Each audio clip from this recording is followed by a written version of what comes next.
लोकसभा चुनाव के मद्देनजर यूपी की तैयारियों को पुख्ता करने के लिए बसपा सुप्रीमो मायावती फिर से लखनऊ में डेरा डालेंगी।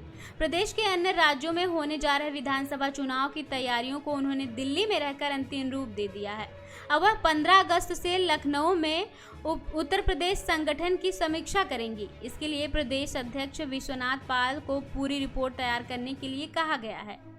भतीजे आकाश आनंद की शादी के बाद मायावती निकाय चुनाव के मद्देनजर लखनऊ आई थी। 3 माह लखनऊ में बिताने के बाद मायावती 5 जुलाई को वापस दिल्ली लौट गई।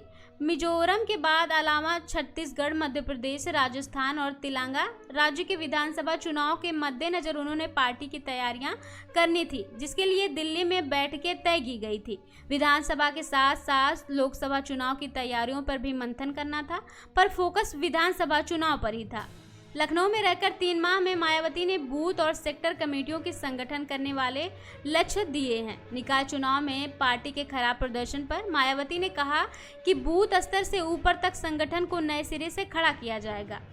इधर दिल्ली में मायावती ने राज्यों में होने वाले चुनावों को लेकर सभी राज्यों के पदाधिकारियों के साथ बैठकें भी की।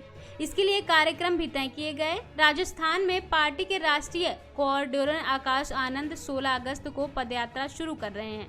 लगभग 1 माह 10 दिन दिल्ली में बिताने के बाद अब मायावती फिर से लखनऊ पहुंच गई हैं।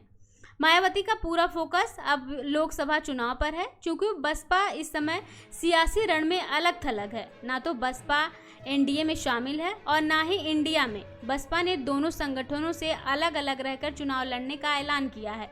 ऐसे में बसपा को अपनी तैयारियों को भी मजबूती से ध्यान देना होगा। यही कारण है कि मायावती अब लखनऊ में बैठकों का दौरा शुरू कर रही हैं। प्रदेश अध्यक्ष विश्वनाथ पाल भी बैठकों की तैयारियों में लग गए हैं और उन्होंने सभी जिलों से रिपोर्ट भी मांगी शुरू कर दी है। फिलहाल इस खबर में बस इतना ही।